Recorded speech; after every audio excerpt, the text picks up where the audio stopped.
Hello दोस्तों, राजस्थान के इतिहास की हमारी सीरीज़ के अगले लेक्चर में आपका स्वागत है। आज हम पढ़ेंगे राजस्थान के विभिन्न स्थानों के प्राचीन नाम। ये टॉपिक भी आपके एग्ज़ाम के दृष्टिकोण से बहुत ही महत्वपूर्ण है, इससे भी काफ़ी सवाल आते हैं। तो अब हम शुरुआत करते हैं इस लेक्चर की। प्रथम है मत्स्य जनपद। मत्स्य जनपद जो है इसमें भरतपुर, अलवर और जयपुर जिलों का जो है यहाँ का इलाका पूरा आ जाता था इसके अंदर। इसमें इसकी कैपिटल थी विराटनगर।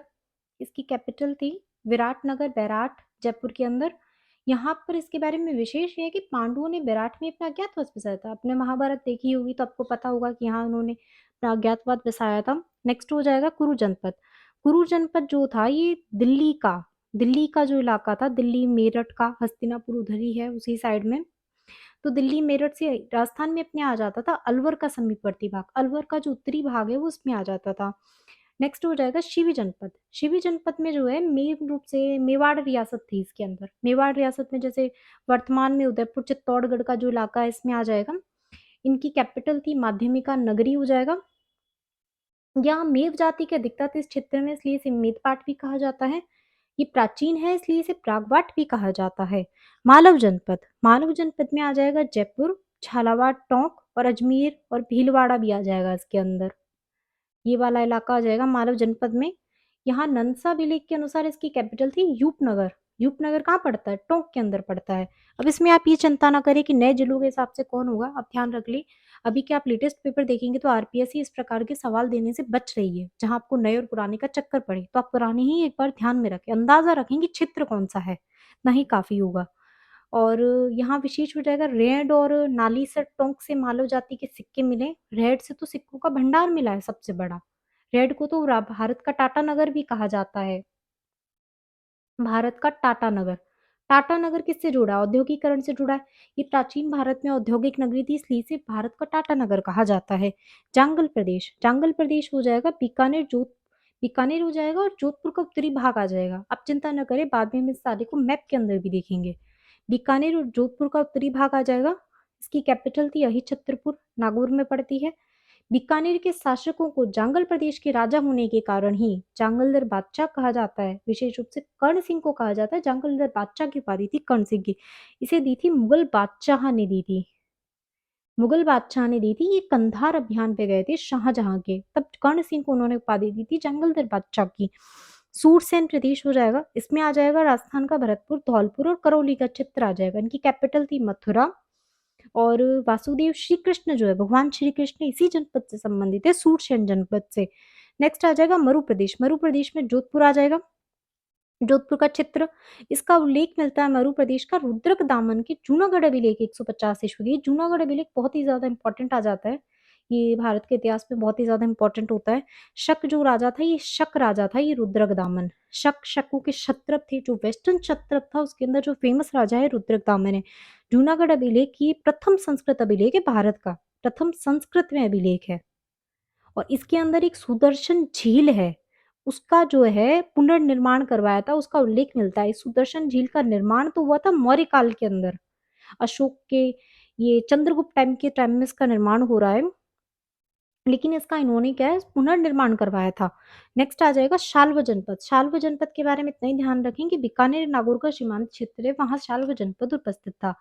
नेक्स्ट हो जाएगा अर्जुनायन। ये अलवर और भरतपुर का इलाके में था अर्जुनायन, और इनकी मुद्राओं के ऊपर हमें मुद्राएं मिली हैं। अर्जुनायन जय अंकित लिखी हुई मुद्राएं प्राप्त हुई है हमें। नेक्स्ट आ जाएगा योद्धे जनपद। योद्धे आ जाएगा बीकानेर, गंगानगर और हनुमानगढ़ का सीमांत क्षेत्र जो है ये आ जाएगा। इसे जोहियावाटी क्षेत्र भी कहा जाता है। गंगानगर हनुमानगढ़ का जो सीमांत क्षेत्र है उसे कहा जाता है, ये ध्यान रखें आप। और माड़ प्रदेश आ जाएगा। माड़ प्रदेश है वलपुंगल जैसलमेर का जो इलाका है वो माड़ प्रदेश है। एक मांड प्रदेश से आता है मांड गायकी भी आता है। मांड गायकी होती है। मांड गायकी जो है गायन की शैली होती है मांड गायकी, जिसकी प्रमुख जो है, जो सबसे ज्यादा फेमस है, अल्लाई जिलाई बाई जो है, ये बीकानेर की है गायिका अल्लाई जिलाई बाई। ये मांड गायकी ही इनकी गायकी शैली है। ठीक है।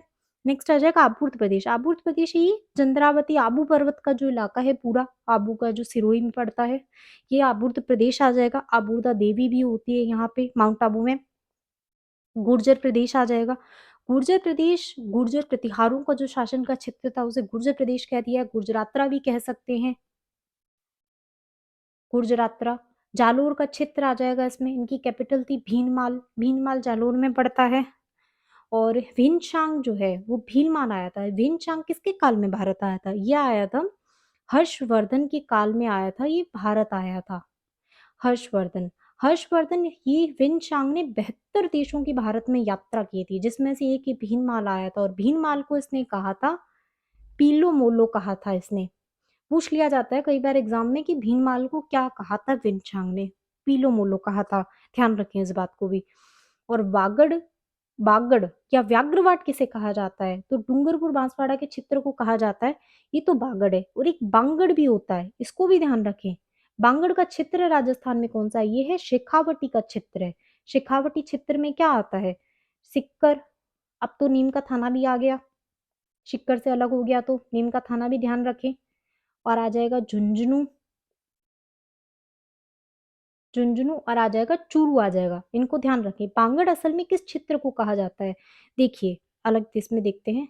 दो प्रकार की मिट्टी होती है, एलुवियल जो सॉइल होती है, जलोढ़ मिट्टी होती है, जलोढ़ मृदा होती है। जलोढ़ मृदा जो नदी जो क्षेत्र में जो बहाकर जो मिट्टी लेकर आती है, नदी जो लेके आती है उसे जलोढ़ कहा जाता है। ये दो प्रकार का होता है, एक तो बांगर होता है और एक होता है जलोढ़ होता है। बांगर जो पुराना जो नदी जहाँ पे पहले बहा करती थी, जहाँ पर मिट्टी लाया करती थी नदी अपनी बाढ़ के साथ जमा करती थी, वो तो था जलोढ़ थी, पुरानी जलोढ़ होती है ये है पुरानी जलोढ़। और ये जलोढ़ जो होती है, ये किसे कहते हैं? खादर। खादर जो होता है वो होता है नई होती है, ये नई जलोढ़ है जहां पर बाढ़ आती है। जैसे ये हो जाएगा पंजाब को जो इलाका, अब यहाँ बाढ़ नहीं आती ना, ये पहले का है तो बांगर हो गया नई। जैसे बिहार के अंदर हर साल आपने देखा होगा, बिहार में पश्चिम बंगाल में बाढ़ आती है, तो यहाँ जो होती है नई, हर साल नई लाके मिट्टी बिछाती है, वो होती है खादर। इसको भी ध्यान रखें। तो बांगर कौन सा प्रदेश था? बांगर जो हो गया था हमारा ये वाला था, ये तो है शेखावटी। और बागड़ के अलग होता है, बागड़ है डूंगरपुर बांसवाड़ा का क्षेत्र है, ठीक है। और हाड़ौती या हय हय भी कह सकते हैं, किसे कहते हैं? कोटा बूंदी का क्षेत्र। इसमें आप झालावाड़ और बारा को भी याद रखें। ये पूरा जो हाड़ौती जो संभाग है, झालावाड़ और बारा वाला क्षेत्र है, इसे हाड़ौती या हय हय भी कहा जाता है, ठीक है। नेक्स्ट हो जाएगा कांठल। कांठल किसे कहते हैं? प्रतापगढ़ के क्षेत्र को कहते हैं। प्रतापगढ़ के अंदर जो माही नदी के किनारे का जो सारा इलाका जो है ना, माही नदी के कांठे पे स्थित होने के कारण इस क्षेत्र को कांठल कहा जाता है। नेक्स्ट हो जाएगा छप्पन का मैदान। अब छप्पन में क्या है? दो चीजें आती है, एक तो होता है छप्पन का मैदान आता है, और एक आती है छप्पन की पहाड़ियां आती है। ये तो है छप्पन का मैदान है, ये छप्पन का मैदान है जो कहाँ पर है? प्रतापगढ़ और बांसवाड़ा के अंदर है। ये प्रतापगढ़ और बांसवाड़ा, यहाँ से जो माही नदी जा रही है उसके किनारे जो 56 गांवों का जो समूह है, इसी छप्पन का मैदान कहते हैं। लेकिन छप्पन की पहाड़ियां कहाँ पर है आपसे पूछ लिया जाए कि छप्पन की पहाड़ियां कहाँ पर है? छप्पन की पहाड़ियां, छप्पन की पहाड़ियां है बाड़मेर के अंदर है। बाड़मेर का जो मलानी क्षेत्र है, बाड़मेर का जो मलानी क्षेत्र है, वहां पर जो पहाड़ियों का जो समूह है उसे कहा जाता है छप्पन की पहाड़ियां कहा जाता है। अब नेक्स्ट आ जाएगा मेवल। मेवल कौन सा है? डूंगर और बांसवाड़ा के मध्यवर्ती जो क्षेत्र है वो मेवल कहलाता है, ठीक है। अब इसमें भी क्या है, दो तीन जने तीन चीजें और हैं, ये आपके ज्योग्राफी में भी इनको वैसे हम पढ़ते हैं, मैं आपको यही पढ़ा देती हूँ, आपको बाद में वापस रिवीजन हो जाएगा तो आपके काम आएंगी, ठीक है। इसके अंदर आ जाएगा जैसे भी राजस्थान का, दक्षिणी राजस्थान का ही मैप हो गया ये, यहाँ पर हो गया, ये हो गया आपका डूंगरपुर, ये हो गया,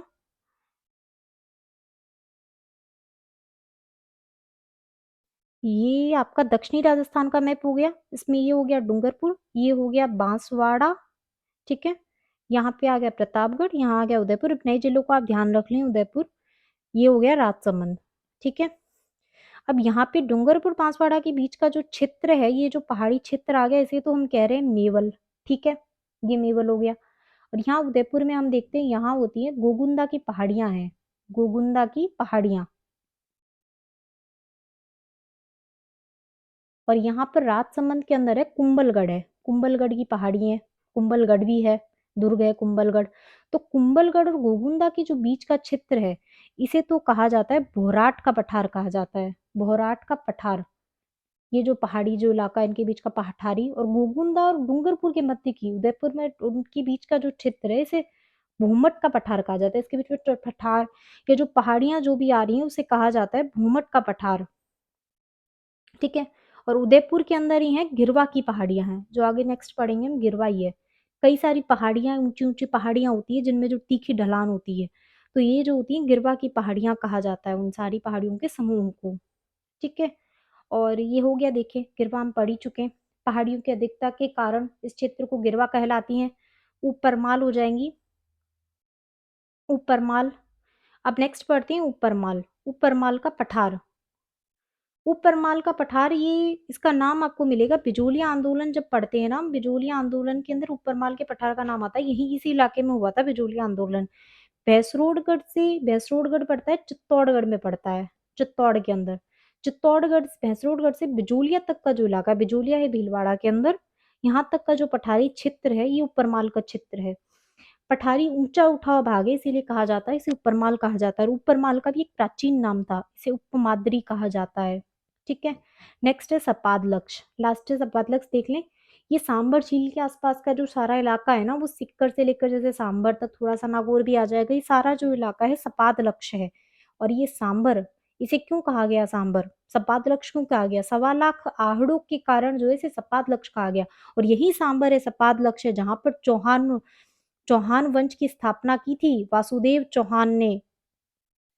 वासुदेव चौहान ने जहाँ की थी स्थापना, वो था सपात लक्ष्मी था। यही शाकंभरी माता हो जाएगी, इसी के नाम पर आएगा। ठीक है। अब ये चीज तो हम सारे देख चुके हैं, अब इसे एक बार जो है हम मैप के अंदर भी देख लेते हैं, इससे आपका रिवीजन भी हो जाएगा। ठीक है। ये देखिए इधर, ये सूरसेन जनपद आ गया, इधर ये भरतपुर, करौली, थोड़ा सा अलवर, इसका इलाका आ गया सूरसेन जनपद। सूरसेन जनपद की राजधानी थी मथुरा थी। नेक्स्ट आ गया कुरु जनपद, देखते हैं ये दिल्ली के आसपास का ये कुरु जनपद है, जिसमें हमारा अलवर आ रहा है, अलवर का उत्तरी भाग आ रहा है। ठीक है। और मत्स्य जन प्रदेश, ये मत्स्य प्रदेश, ये जयपुर का जो इलाका था, जयपुर, अलवर का जो भाग था, थोड़ा सा इधर, ये वाला जो हो गया सारा जो है वो हमारा क्या हो गया, मध्य प्रदेश हो गया। मध्य प्रदेश की कैपिटल क्या, मध्य प्रदेश की कैपिटल थी विराटनगर, बैराट थी। ठीक है। ये सपादलक्ष, ये सांबर झील के आसपास का क्षेत्र हो गया सपादलक्ष। ये मालव जनपद, मालव जनपद जयपुर, अजमेर, टोंक, भीलवाड़ा, झालावाड़ का भी इधर थोड़ा क्षेत्र था, ये पूरा मालव जनपद है।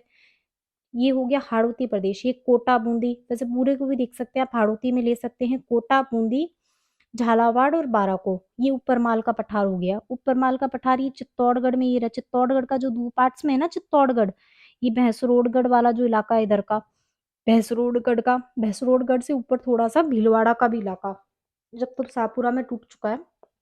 मैसूरगढ़, बिजोलिया से लेकर का पूरा इलाका इसे ऊपरमाल का पठार कहते हैं। ठीक है। ये शिवी जनपद, ये मेवाड़ रियासत का जो भाग था चित्तौड़गढ़ में है, माध्यमिका नगरी इसकी जो कैपिटल है, और शिवी जनपद मेवाड़ रियासत के भाग को, इसमें उदयपुर हो जाएगा, चित्तौड़गढ़ आ जाएगा, इसे शिवी जनपद कहा जाता था। कांठल ये प्रतापगढ़ में, ये माही नदी जो जाती है, माही नदी का प्रवाह क्षेत्र है यूं, इस तरह से जाती है। तो माही नदी में जो प्रतापगढ़ में जो है, इसका जो इलाका आसपास होता है उसे कांठल कहते हैं, जहां से उसके कांटे के किनारे बहती है, इसलिए इसे कांठल कहा जाता है।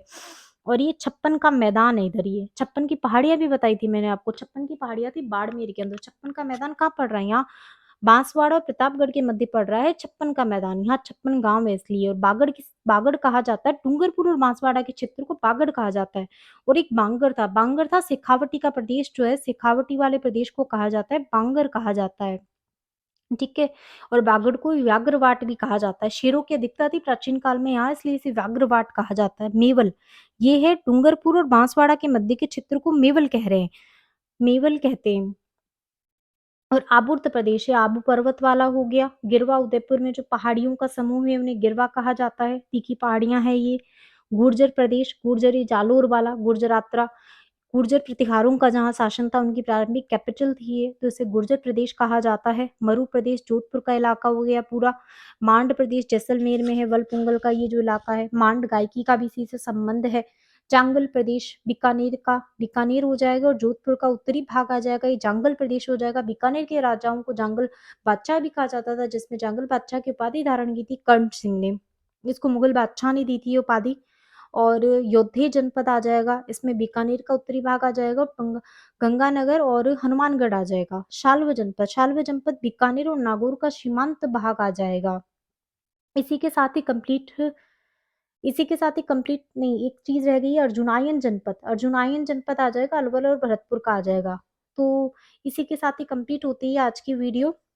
अगर आपको हमारा लेक्चर अच्छा लगा हो तो हमारी वीडियो को लाइक करना और हमारे चैनल को सब्सक्राइब करना ना भूलें। Thank you.